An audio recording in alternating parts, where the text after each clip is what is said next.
Subscribe to our YouTube channel and press the bell icon to get the latest updates. Good morning, good afternoon, and good evening. First of all, I would like to welcome all Hindi-speaking journalists, and we look forward to your questions. In total, WHO press conferences are now available in 8 languages, all 6 United Nations languages, plus Portuguese and Hindi, Namaste, plus closed captions for people with hearing loss. More than 3.5 million cases of COVID-19 and almost 250,000 deaths have now been reported to WHO. Since the beginning of April, an average of around 80,000 new cases have been reported to WHO every day. But these are not just numbers. Every single case is a mother, a father, a son, a daughter, a brother, a sister, or friend. Although the number of cases reported from Western Europe is declining, more cases are being reported every day from Eastern Europe, Africa, Southeast Asia, the Eastern Mediterranean, and the Americas. However, even within regions and within countries, we see divergent trends. Every country and every region needs a tailored approach. But the impact of the pandemic goes far beyond the numbers of cases and deaths.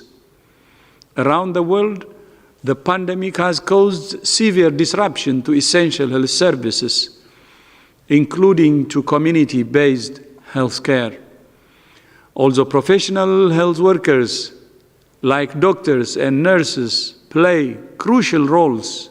In many countries, trained members of the community play a vital role in delivering essential health services like vaccination, prenatal screening, and the detection, prevention, and management of many diseases.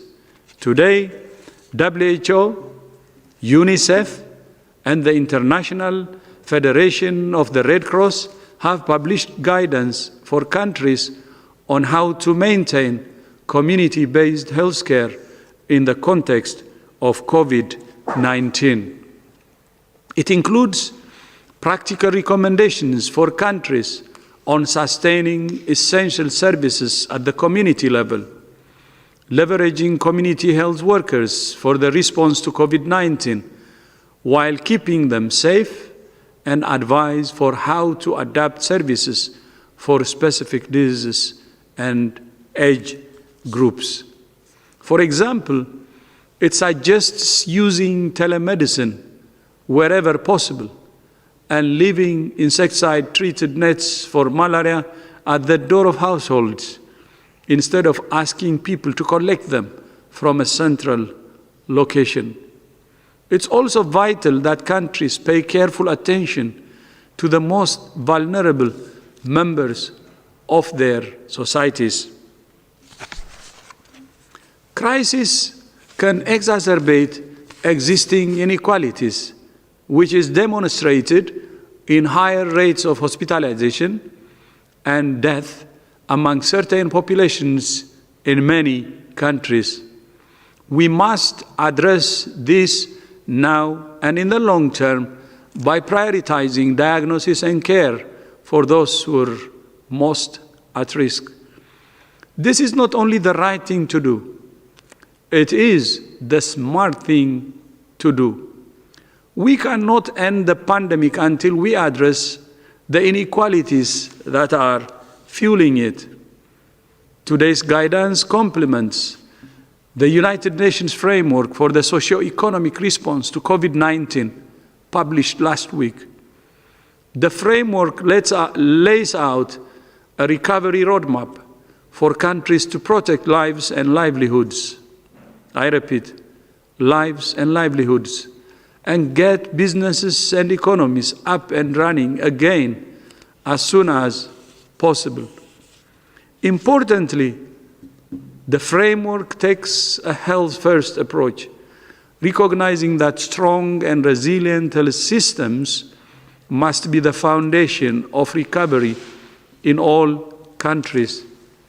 As more and more countries consider how to ease the so-called lockdown restrictions, I want to reiterate the 6 criteria that WHO recommends countries consider. First, that surveillance is strong, cases are declining, and transmission is controlled. Second, that health system capacities are in place to detect, isolate, test, and treat every case and trace every contact. Third, that outbreak risks are minimized in special settings like health facilities and nursing homes. Fourth, that preventive measures are in place in workplaces, the schools, and other places where it's essential for people to go. And fifth, that importation risks can be managed. And sixth, that communities are fully educated, engaged, and empowered to adjust to the new norm. The risk of returning to lockdown remains very real if countries do not manage the transition extremely carefully and in a phased approach. The pandemic has highlighted the importance of strong national and subnational health systems at the foundation of global health security and universal health coverage. Strong and resilient health systems are the best defense not only against outbreaks and pandemics, but also against the multiple health threats that people around the world face every day. And yet, on current trends, more than 5 billion people will lack access to essential health services by 2030, including the ability to see a health worker, access to essential medicines, and running water in hospitals. Gaps like this don't just undermine the health of individuals, families, and communities. They also put global security and economic development at risk. The world spends around US 7.5 trillion on health each year, almost 10% of global GDP. But the best investments are in promoting health and preventing disease at the primary healthcare level, which will save lives and save money. Prevention is not only better than cure, it's cheaper and the smartest thing to do. The COVID-19 pandemic will eventually recede, but there can be no going back to business as usual. We cannot continue to rush to fund panic, but let preparedness go by the wayside. As we work on responding to this pandemic, we must also work harder to prepare for the next one. Now is an opportunity to lay the foundations for resilient health systems around the world, which has been ignored for long. That includes systems to prepare, prevent, and respond to emerging pathogens. If we learn anything from COVID-19, it must be that investing in health now will save lives later. History will judge all of us, not only on whether we got through this pandemic, but also on the lessons we learned and the actions we took once it was over. And then before I end, I will just repeat something that I said many times. The antidote for this pandemic is national unity and global solidarity. Together, we will defeat COVID-19. I thank you.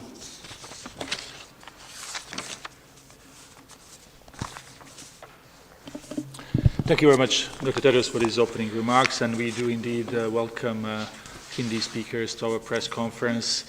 Again, we are working with Zoom that has particular technical modalities. So, for example, Arabic speakers need to go under Korean language if they want to choose Arabic language, while for Hindi speakers, they have to go to Japanese language.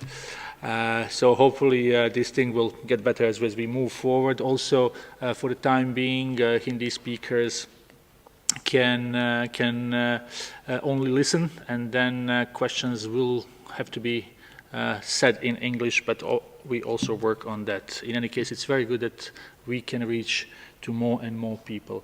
So before we go to question, I would just like to remind everyone that we need to be very concise and one question per person. So I'll just check with my colleague Chris who we would have first in line. And let's go with Ankit from India today. Ankit, you have the floor. Good evening. My name is Ankit Kumar. I represent India today. My question is on contact tracing applications. More and more countries are rolling out their own versions of these applications.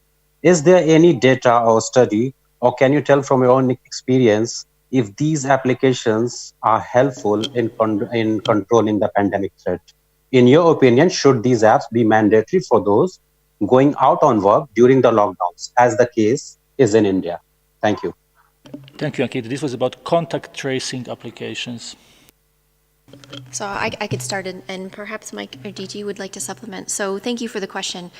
Contact tracing remains one of the fundamental tasks that need to be done to help control transmission of COVID-19.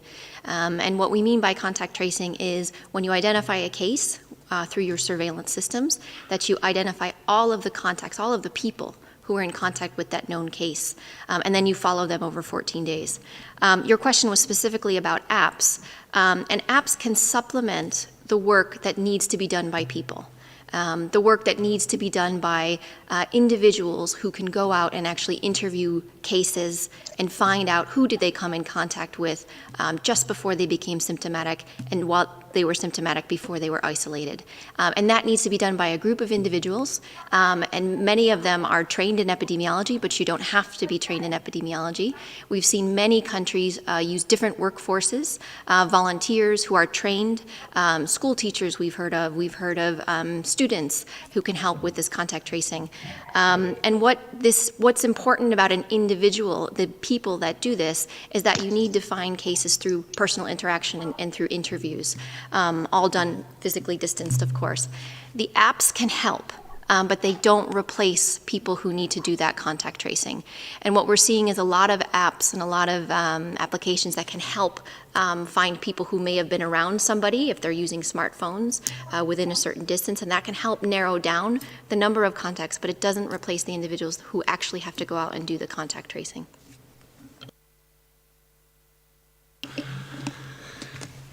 Yes, just in supplement, there are different applications out there, and many countries have developed them, many consortia have developed them, and in academia and the private sector.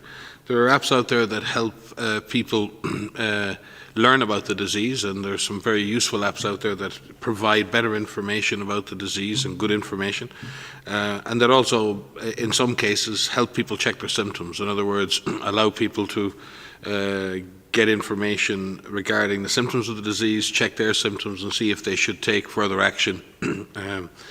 There are also mobility tracking applications where people doing modeling, and you've seen that with IHME in the US and other modeling institutions, where in the background they're checking the overall mobility of the population, which helps drive the modeling and prediction of disease. Because clearly if people are more mobile and mixing more, you can use that to make your model more accurate about the likely future incidence of the disease. And then there are the apps that can help with contact tracing. And that's the many countries, the UK, I think, have just finished testing their app. What that app allows public health authorities to do is to, number one, potentially in Korea have a similar application, is help with the tracing process. Once someone is sick, what would normally happen is they'd be tested and isolated. As part of that process, the public health authorities will ask them about who they've been in close contact with in the previous days. And that is a difficult process, remembering exactly who you spent a certain amount of time with in certain settings to see who the high-risk contacts might have been. A way to supplement that is to have an ability to use mobile phone technology that can actually remember, in a sense, for the person, because your mobile phone can remember who you were close to in the last number of days, and it can actually calculate how long you've been close to that person. So what it does is it provides an aid to memory for that process, and that can be very good. It can also be used to notify those contacts that they have been in contact with a confirmed case, which allows them to take appropriate action. For all of this to obviously work, it involves the Bluetooth function on people's mobile phones to be activated and people to accept that they wish to use this application. And I think that's where we have an opt-in process, many countries have an opt-in process for that. Each country is using a slightly different application with slightly different opt-in or opt-out processes. And obviously, countries have to take very good care of the fact that tracking people's location needs to be done for the sole purpose of COVID-19 response. And that is something that is being discussed actively in each country. From our perspective in WHO, we are working with many of these developers around the world and looking at these applications and then trying to establish applications or bots that we can offer to countries who they can adapt for their own use should they wish to. A good example of that is the Go Data application, which is a contact tracing system that allows countries to maintain a very sophisticated database of contacts, cases, lab results, and allows public health authorities to construct transmission chains and manage the whole process of contact tracing. We have made that application available to all countries, and many countries are now using that as a way of managing all of the data around cases. That does not involve individuals' mobile phones being tracked in any way. That's just purely to aid the process of contact tracing and the process of integrating all of the data. And one of the weaknesses in this whole response, or one of the challenges, has been how do you integrate data from the hospital, data from the public health system, data from the lab. And you've seen the frustrations when people say, we don't have the data, or where is the data? Very often the problem is that different parts of the health system are generating data for different purposes, and that data doesn't come together in a way that helps drive the response, and it takes time for that to happen. So applications that are assisting with that are extremely useful. So I would just like to clarify, it isn't one app, it isn't one way of doing things. Each and every one of these applications needs to be looked at by national authorities and to see how the app can help them do a better public health job of testing, tracing, tracking. Thank you very much, Dr. Merci beaucoup à tous les deux.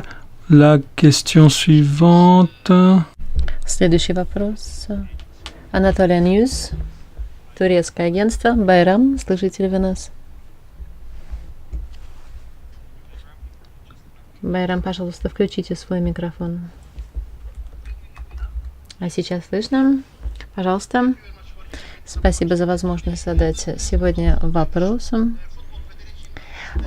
Наша турецкая футбольная федерация объявила о том, что примет у себя финал Лиги чемпионов. И сейчас у нас приостановлены соревнования. И были проведены некоторые матчи в мае без зрителей. Мы знаем, что у вас есть контакты с УЕФА и ФИФА. Какие рекомендации вы можете сформулировать футболистам по возобновлению матчей в Европе. У нас есть конкретное руководство по массовым мероприятиям в отношении всех спортивных мероприятий и как нужно ориентироваться на риски. То, как прислушиваться к этому, это суверенное право федераций и правительства, которые проводят у себя подобные мероприятия. Вы привели, конечно, пример конкретный, связанный с футболом. Футбол, да, такие соревнования бывают и со зрителями, и... Pour assurer la sécurité des différentes personnes. Donc la question est de savoir quels sont les risques, comment est-ce que ces risques sont gérés, et ensuite quel est le processus qui nous permettra d'y parvenir. Et donc je crois qu'il faudrait avoir des informations spécifiques pour la Turquie, pour l'Allemagne, et pour voir quelles sont les mesures de limitation des risques qui ont été adoptées. Et je pense que si les gouvernements, les fédérations de ces pays nous posent la question, eh bien nous sommes tout à fait prêts à leur donner à la fois nos conseils et nos avis. Merci. Thank you very much, Dr. Ren. Большое спасибо. Насколько я понимаю, у нас возникли проблемы с стримингом на некоторых языках. Надеюсь, что мы будем в состоянии решить нашу проблему. Давайте перейдем к следующему вопросу. Be fixed soon. So why don't we try with the CNN contributor Michael Bosyurkiv. Michael, can you hear us? I can hear you. Can you hear me? Yes, please ask your question, and we are trying to sort out the issue with the languages. It's all right now, actually. The problem's been corrected. Thank you. Thank you for taking my question, and greetings from Vancouver Island. Dr. Tedros, Prime Minister Trudeau was one of the last world leaders to indicate that he'd like to examine the timeline for the declaration of the global public health emergency. And I wanted to ask you, in 2015, an independent panel of experts that included members of the Harvard Global Health Institute and London School of Hygiene and Tropical Medicine, well, they recommended that WHO consider handing over its declaration responsibility and that there be establishment of a new global health committee within the UN Security Council. I'm wondering, given the criticism of the White House and concerns of other world leaders, would WHO consider a reform to that extent, at least to tamp down some of the concerns and criticisms coming from world leaders? Thank you. Yeah, thank you. On assessments, I know WHO has a culture of assessing issues, and it has a process called after action review. And WHO actually wants any assessment more than anyone. And we will do the assessment when the time comes, and what we call the after action review. So we will see what happened based on the timeline when we do the assessment.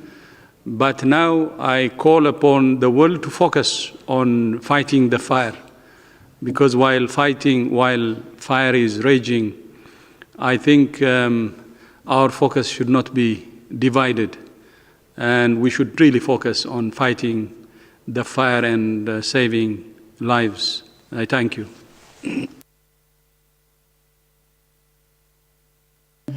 Thank you very much, Dr. Tedros. So next question goes to Penry People's Daily. Please unmute yourself if we can. Well, do we have someone from Penry People's Daily? Okay, so then we will go to the next one. Let's go to Jamil Chade, our friend based here in Geneva, representing a number of Brazilian press. Jamil, please. Tarek, thank you very much. This is Jamil Shade. My question in Portuguese. Sr. Tedros, Dr. Tedros, my question is about the specific situation of the city of Manaus in Amazonia, which has a very high number of cases, and the prefect of the city is calling for international aid. And there's a great deal of concern on this issue in Amazon. And is there any specific aid from the WHO for Manaus and the Amazon region?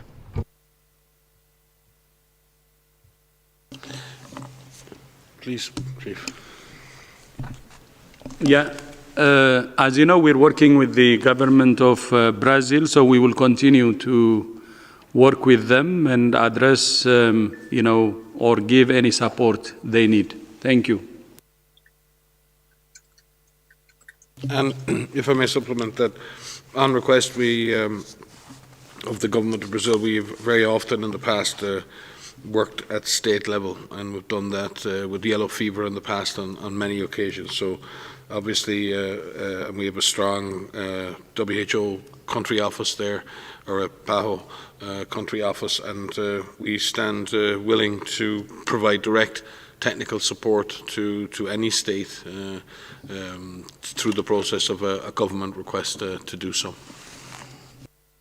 If I could just add, it's not specific to Brazil, but just to say that in this new normal that we're in right now, where we're not able to travel, we're not able to get to all of the places that we would like to get to, we're finding new ways in which we can try to provide support to countries. And in some countries, we're doing these virtual missions where we have a set agenda and meetings where we're having these missions over Zoom, over Skype, over whatever platform that we have.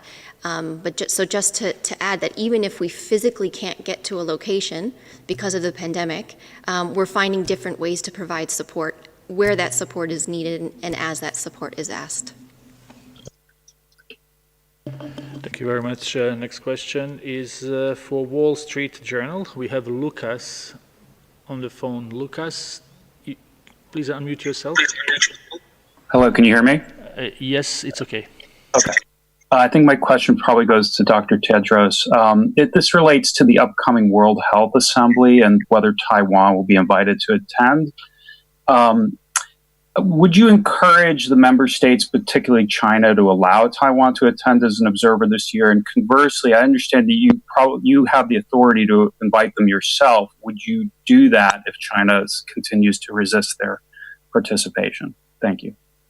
Thank you very much, Lucas. And I apologize that I did not introduce our guest, our fourth speaker here. It's Mr.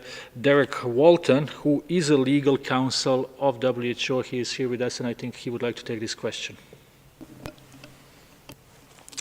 Thank you very much. And yes, of course, we have the World Health Assembly coming up on the 18th and 19th of May. This year it will be held virtually, and it will be a de minimis session, which means it will focus principally on the COVID-19 pandemic. The involvement, if any, of observers from Taiwan, China in that assembly is a question for the 194 members of WHO, the member governments. It's their decision.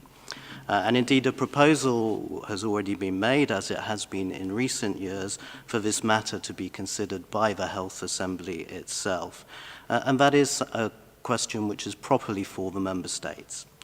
But whether or not Taiwanese observers participate in the Health Assembly, there are well-established arrangements for health experts from Taiwan, China, to work with WHO on technical health matters.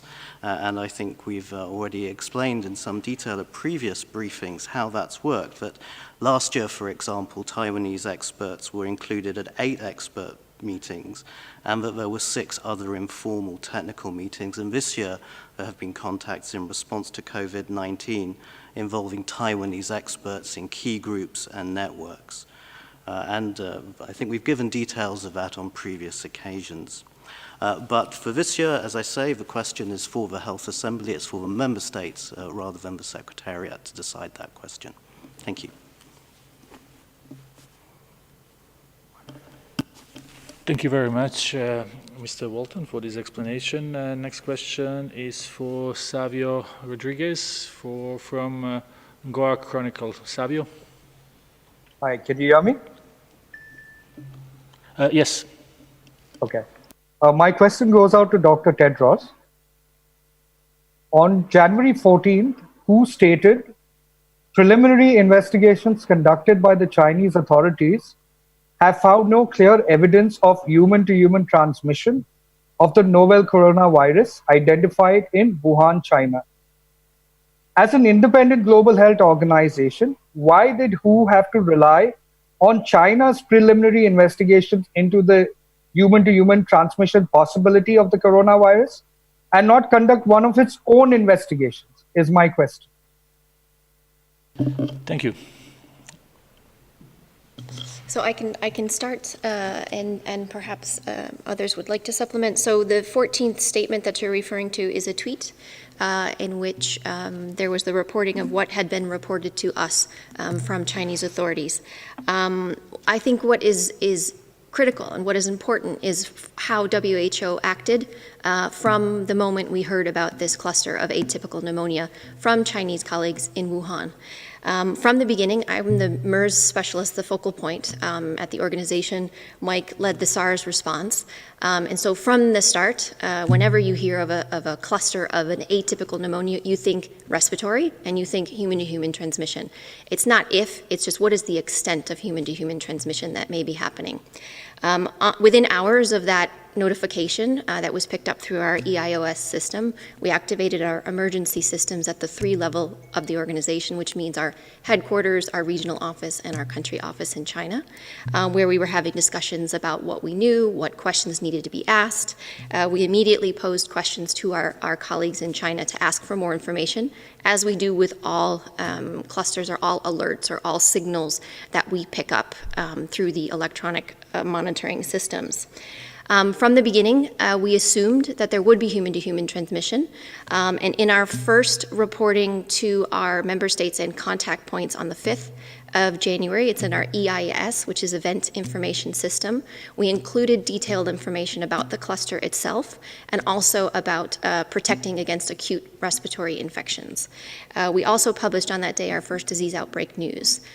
From there, we worked with our international partners to develop guidance, which is around how do you find cases, how do you protect healthcare workers, how do you treat patients, and all of those guidance materials were guidance materials that we adapted from our MERS guidance materials, which included information about how to protect for human-to-human transmission because these viruses are transmitted by respiratory droplets in contact.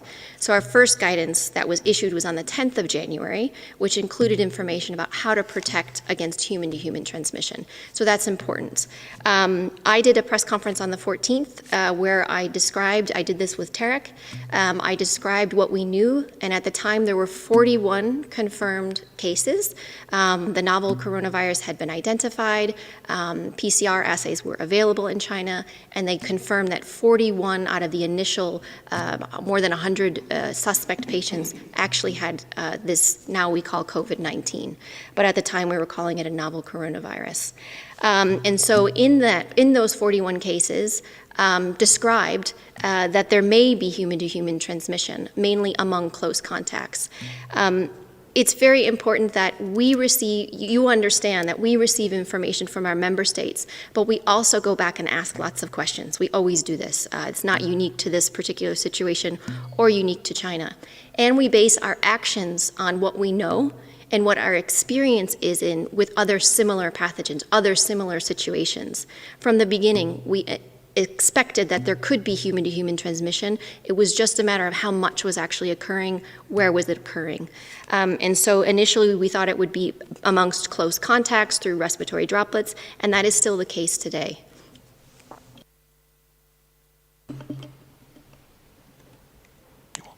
Thank you very much. Just one thing to supplement to in terms of maybe explaining to people the incident command system at WHO. We operate under a very well-documented emergency response framework, which is an organization-wide framework for managing emergencies. It is constantly under review. And in the process of epidemic or emergency intelligence gathering, we can get up to 3,000 signals a week sometimes that require follow-up. And what we're constantly doing is sifting through the various epidemic signals. We use our own expert networks to do that, seeking information from countries. The systems have AI components for looking for unusual events and picking them out of the background noise. For many outbreaks that occur, we would generally wait for some level of confirmation of the disease before triggering our incident management system for that specific event. We follow every event, but for certain events we trigger the IMS. The IMS is a special mechanism that creates a special and dedicated multidisciplinary team across the 3 levels of the organization and ensures that that event gets a dedicated response for the amount of time it needs to bring the event to an end and to support our member states in that response. That incident management system was established for this event without a diagnosis of the disease, without the virus being known, on the 1st of January. And that IMS has remained in place every single day and has operated as one entity across the 3 levels of the organization since that day. So just 1 minute. I think it has been covered properly, but wanted to clarify one aspect. The rule we have in WHO and other UN agencies is when a member state reports, we post the member state report as is. So what we did on January 14 in the Twitter is we posted China's report as is. That doesn't mean that we agree or we disagree. We're just reporting what came. Sir, where are you from? The person who asked the question? From India. So if India reports, we post India's report as is. If my own country, Ethiopia, reports, we post the report that came from Ethiopia as is. And we treat the same way all 194 member states. But when we post their reports in our Twitter or website or wherever, we just put it as is and we don't change anything. But at the same time, if we have some differences with what is reported, as what Dr. Maria Van Kerkhove said, the same day or before even January 14, we can say it. And before January 13, Dr. Maria Van Kerkhove and other colleagues were saying there is a likelihood of human-to-human transmission. But not only that, even on January 14th, Dr. Maria Van Kerkhove and other colleagues were briefing journalists, and they said there is a likelihood of human-to-human transmission. And our guidance reflected all that. And then when China officially reported that it discovered human-to-human transmission, I don't remember the date, was it January 22? On January 22, we just reported again exactly as we received it from China. So that's a normal procedure. And we do it for any country. But that doesn't mean that we accept or not. And we express our own opinion. And the 14th January press conference was carried by many of the major media, including the Reuters, expressing the likelihood of human-to-human transmission. But the most important thing is our guidances before, during 14 January, and after actually included the likelihood of human-to-human transmission that helped countries to prepare. So we want you to have the full picture. And thank you for asking that question. Namaste. It's a very important one which is going around, but this is the whole truth. Thank you. Yes, and just to supplement again, the DG, again to clarify that WHO has no special powers of investigation or deployment. every time, and there are thousands of these events every year all around the world, where we're picking up signals. We seek to verify the existence of an epidemic with the country. We seek further information. But we always, on each and every occasion, offer the country assistance with investigation, diagnosis and respond immediately to requests from our member states to do that. And in this case, if we look at, in addition to our 150 country offices, I think we've launched in excess of 80 surge team missions to support our member states already in this response. So we're highly reactive to requests from our member states for assistance in investigation, diagnosis and control, and we do that constantly. And at any one time around the world, we are responding to at least 30 graded emergencies in which we have teams in the field at the request of our member states.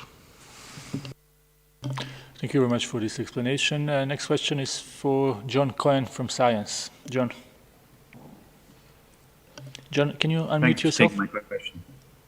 WHO took the lead in organizing an international team of scientists to visit China. Is WHO taking the lead in organizing or pushing for an international team to visit China to study origin questions? And if not, why not? So I could start, and perhaps others want to supplement. So there's been 3 missions to China. The first mission was from members of our China office, our China country office, and members from WIPRO, who went on the 20th and the 21st of January. The second mission, which was with the Director General and Dr. Mike Ryan and others, between the first and the second emergency committee meetings that took place, and that was on the 28th or so of January. And then there was a third mission, which I was a part of, which was the joint WHO-China international mission, in which we had members from many different countries, including Germany, the United States, Nigeria, Russia, I'm going to forget some, but there were Japan, thank you, Korea, thank you. And so we had a group of people who went and worked with our Chinese counterparts. And through those 2 weeks that we were there, we came up with a number of recommendations for China itself, for the rest of the world, for the international community. That report is online, it remains online. It was published very soon after we came back. One of the recommendations, among many, for China was to look at what is the zoonotic source of this outbreak. The public health importance of this is critical because without knowing where the animal origin is, it's difficult for us to attempt to prevent this from happening again. This happens with all emerging pathogens because most emerging pathogens come from animals. And there is discussion with our counterparts in China for a further mission, which would be more academic in focus and really focus on looking at what happened at the beginning in terms of the exposures with different animals, so that we can look to have an approach to find the zoonotic source. So that is something that we are working on right now with our counterparts in China, and we have offered support to do that, and we will look forward for that happening. Thank you very much, Dr. Van Kerkhove. Next question comes from Pearl from Open Parliament. Pearl, can you hear us? Let me try one more time. Pearl from Open Parliament, you would need to unmute yourself. Yes, thank you very much for your availability and inviting me to today's briefing, Dr. Tedros. I appreciate that.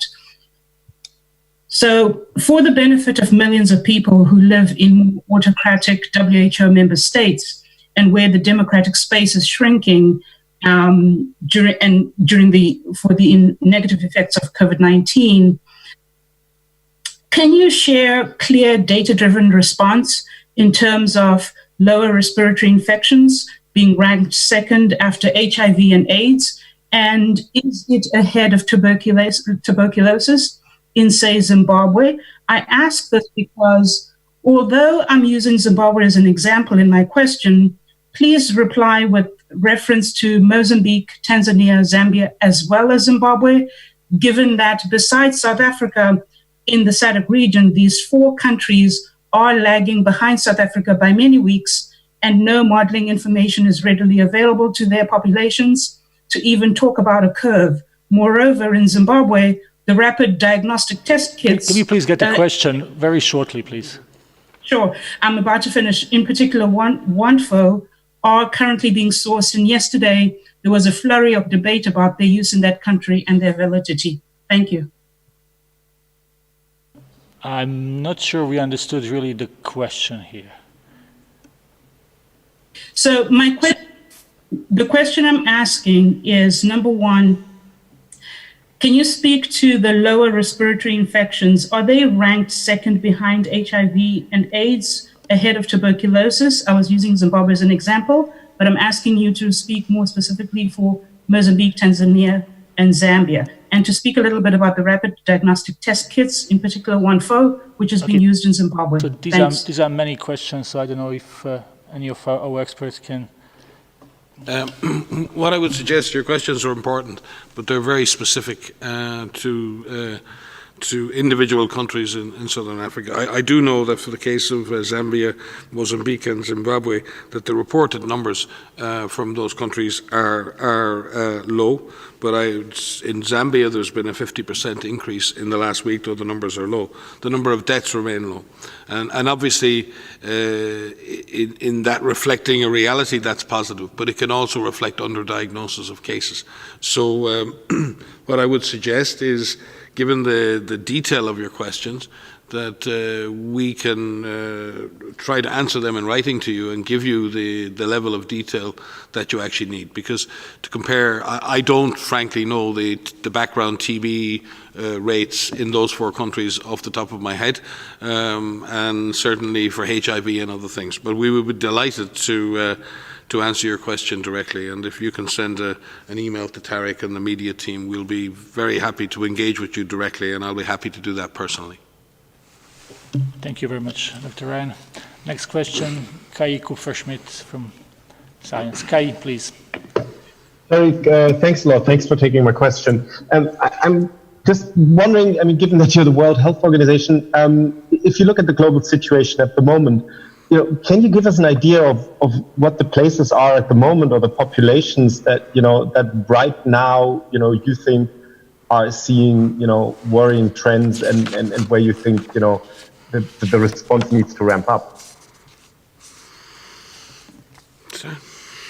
So that's an important question, but that question needs to be dissected because there are countries, staring at a map as I talk to you, there are countries that are seeing increasing in reported numbers of cases over time. And when we see that, that's a worrying trend. But on the other hand, many countries that are seeing increases in cases have ramped up their testing. And so I don't want to equate countries that are seeing an increase in testing or an exponential growth or a rapid increase as a negative thing. It's not good in terms of seeing cases, in terms of transmission, but I think I don't want to equate that with something that is wrong.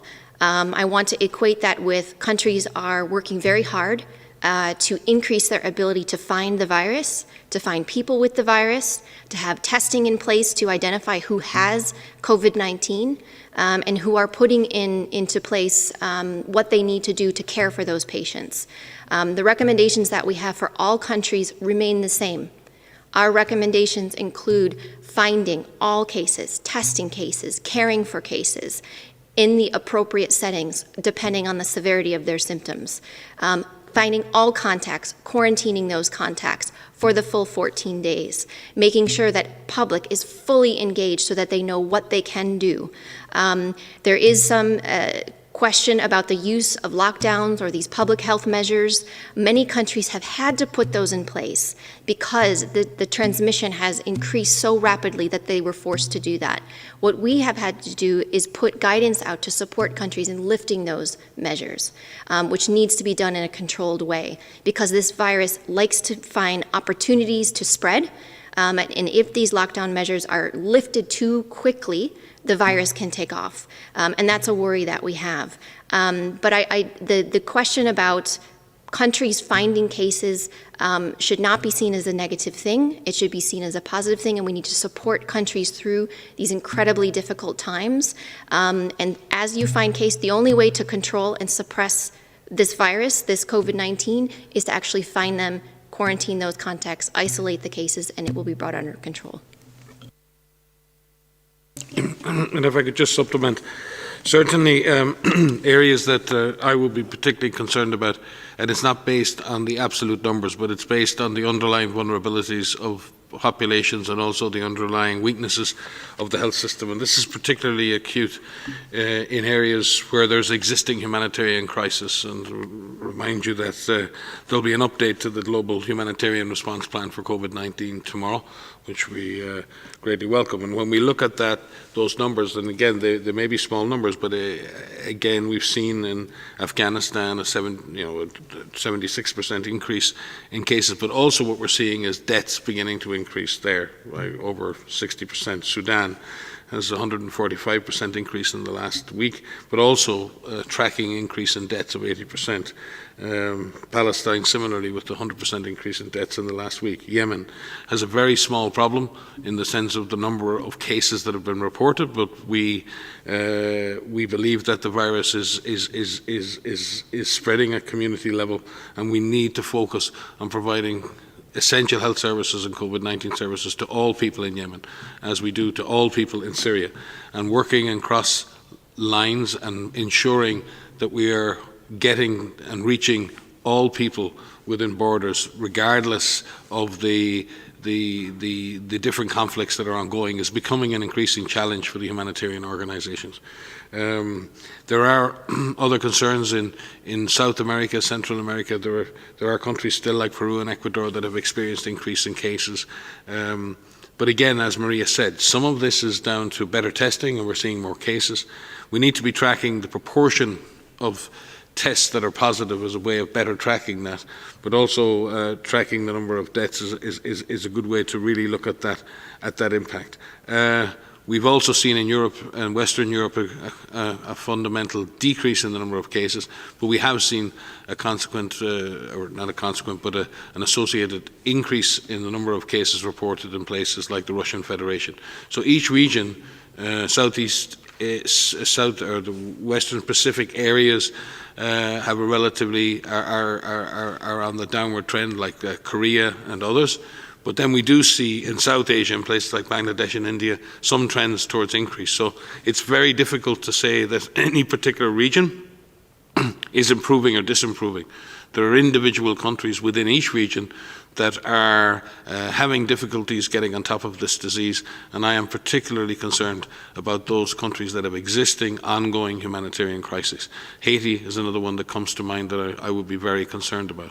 We need to focus on ensuring that the most vulnerable people in the world get prioritized assistance in this response. Thank you very much. We have time for one or two more questions. Now I'm calling on Hilary from Business Insider. Hilary, if you can hear us and unmute yourself. Hi, can you hear me? Yes, please go ahead. Great. Yeah, thanks for taking my question. I just wanted to talk about a couple of new reports coming out of France and Florida, some new evidence in scientific journals and via public health departments that there might have been some of the first COVID cases in those places as early as late December. And I'm wondering if, kind of given the speed of global travel these days, if you think countries around the world might have taken a more aggressive approach to some early testing and assumed the virus might have been spreading in their countries earlier. Thanks for this question. I'm not aware of the report from Florida that you mentioned, but I am aware of the a recent paper that came out. It was published yesterday or overnight on a sample from an individual that tested positive by PCR for now known as COVID-19 on December 27th. In this paper, the authors themselves say that it could be a false positive, but assuming it's not, it is possible that this individual may have had COVID-19 in December. This was about a month before the first cases were reported in France. We need more information about this particular case, if this is a case, to find out the different types of history that this individual may have had. It is possible that there could have been a case in France as early as December. The first symptom onset of the cluster in Wuhan was on the 1st of December. So it is possible that someone may have traveled from Wuhan in the month of December and traveled to other locations, but I don't want to speculate. It's really important that we look further into this. The second thing to mention is that some countries are now utilizing their influenza-like illness and their severe acute respiratory illness surveillance system, which has been established across more than 100 countries for influenza. And they're using those samples prospectively. It started in week 9 of this year and is happening now. And they're testing a subset of those for COVID-19. And that's important because you look for additional cases. Some countries may look backwards and may look at some of those samples that were stored in January or in December and may retest those. So it's possible that we may see some of those samples testing positive for COVID-19, but we need more information from the countries. We need to understand why this individual was tested and how this individual was tested before we can really put this into context. And if I could supplement, in terms of understanding emerging diseases and new pathogens, what very often happens is that usually astute clinicians or others notice something unusual. They either notice an unusual syndrome. Atypical pneumonia, for example, is not an unusual syndrome. It wouldn't trigger necessarily the system to think there was something wrong. But as happened in Wuhan, the clustering of cases of atypical pneumonia, where the testing that was done was negative for the normal pathogens that you would test for.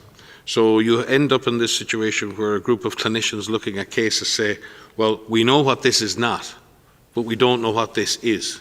But we still have this cluster of disease that look very similar. And that's what triggers the reaction to say, is this something new? Is there something wrong?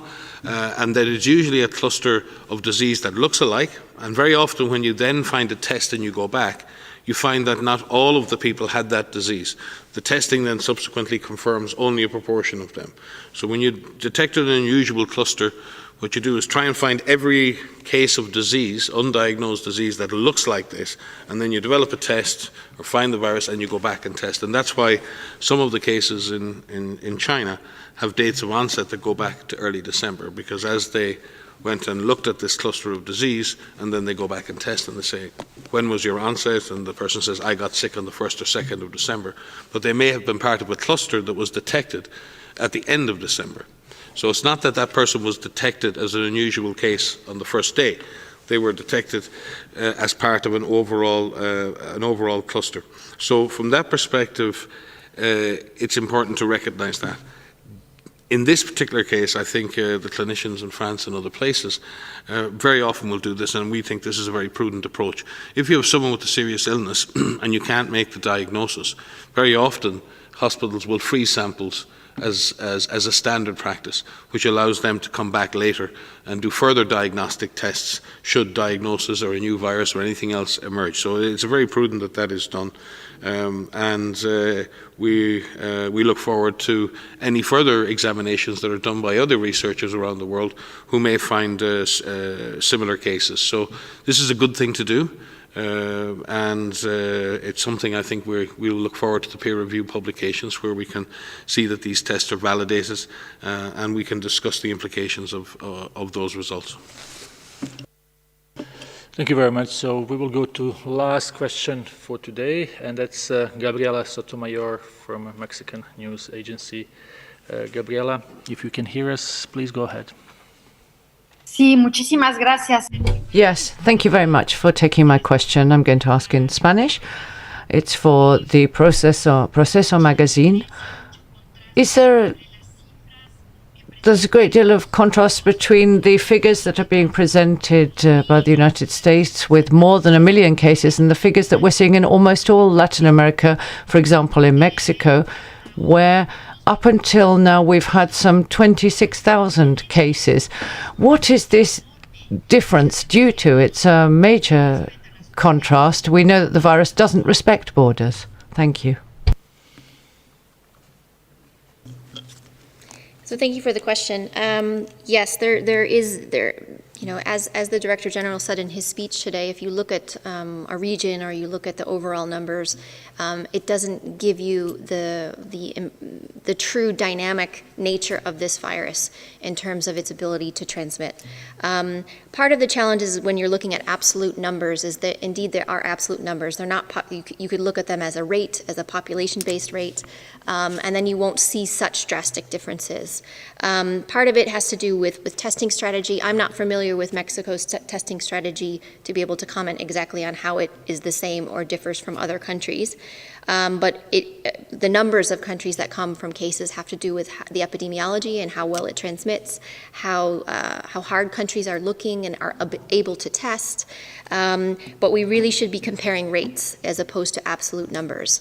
And if we look at the rates, and I'm looking at a map, I don't have the rates calculated in front of me, it doesn't look as different as these absolute numbers with more than 1 million cases in one country and 26,000 cases in another.